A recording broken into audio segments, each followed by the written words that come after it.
سورہ بقرہ کی ان آیات کو نماز میں تلاوت کرتے ہوئے میرے دل میں خیال پیدا ہوتا ہے کہ میں ان گناہوں کی معافی مانگ رہا ہوں جو بھول کر یا چوک کر ہو گئے، لیکن جو گناہ میں نے پورے شعور سے کیے اور اب بھی کر گزرتا ہوں ان سے کن الفاظ میں معافی مانگی جائے؟ وہ معافی مانگنے کے لیے تو یہ ہے کہ رب انی ظلمت نفسی ظلما کثیرا، جیسے حضرت آدم سے خطا ہوئی تھی اور حضرت حوا اور آدم نے دعا مانگی تھی ربنا ظلمنا انفسنا وان لم تغفر لنا وترحمنا لنکونن من الخاسرین، وہ دعائیں بھی قرآن مجید میں موجود ہیں۔ یا جیسے کہ حضرت یونس علیہ السلام سے غلطی ہو گئی تھی، اللہ کی اجازت کے بغیر وہ اپنی قوم کو چھوڑ کر چلے گئے، تو انہوں نے جو تسبیح کی ہے، جو ہمارے ہاں جس کی تسبیح بھی کی جاتی ہے اور اس کا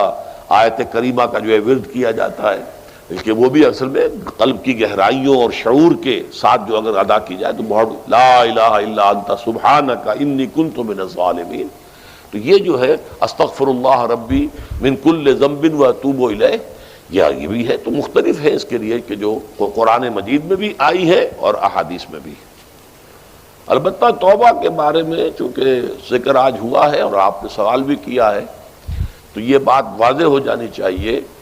توبہ کی 3 شرطیں ہیں صحیح توبہ ہونے کی، اور یہ 3 شرطیں ہیں حقوق اللہ میں جو گناہ ہوا ہے اس کے ضمن میں۔ حقوق العباد میں ہوا ہے تو 4تھی شرط اور ہے۔ وہ 3 شرطیں کیا ہیں؟ گناہ پر حقیقی پشیمانی ہو، دل میں شرمندگی ہو، تعسف ہو کہ یہ کام میں نے کیوں کیا یا کیوں کرتا رہا اب تک، اور نمبر 2 عزم مصمم ہو کہ آئندہ ہرگز نہیں کروں گا، اور نمبر 3 اس کو چھوڑ دے بالفعل، وہ عزم مصمم پر عمل شروع ہو جائے۔ اگرچہ یہ ہو سکتا ہے کہ پھر غلطی ہو جائے، پھر ذہول ہو جائے، پھر نسیان ہو جائے، کوئی پرواہ نہیں، اس وقت جب کہ وہ توبہ کر رہا ہے نمبر 1 پشیمانی ہو حقیقی، نمبر 2 عزم مصمم ہو کہ دوبارہ ارتکاب نہیں کروں گا، نمبر 3 بالفعل اس کام کو چھوڑ دے۔ 3 کام اگر ہوں گے تب جا کر حقوق اللہ کے ضمن میں وہ توبہ صحیح ہوگی۔ فَإِنَّهُ يَتُوبُ إِلَى اللَّهِ مَتَابًا، توبہ جیسے کی جاتی ہے اس کی یہ تقاضے ہیں۔ اگر تلافی کر سکتے تو تلافی کیجئے، کسی کا مال ہڑپ کر لیا تھا واپس کر دیجئے،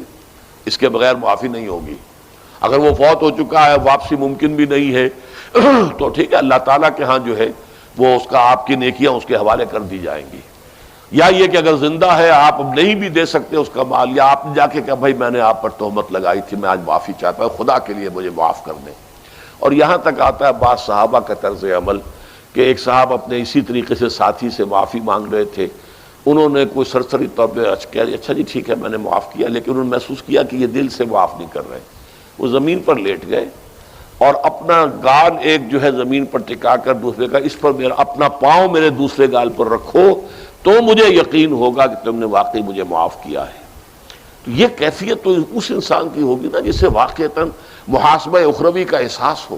اور شدید کہ اس کی جواب دہی ہوگی، تو اس کے لیے تو پھر وہ ہر طرح سے تلافی کے لیے خوشامد کرے گا، بھائی خدا کے لیے مجھے معاف کر، اچھا جی معاف کر دیں آپ، بس یہ کیا ہے، ایک معافی وہ ہوتی ہے، وہ جو پولیس والے بھی معافی مانگ لیتے ہیں کبھی کبھی، تو وہ معافی نہیں ہوتی، حقیقتاً دل سے آپ معافی مانگیں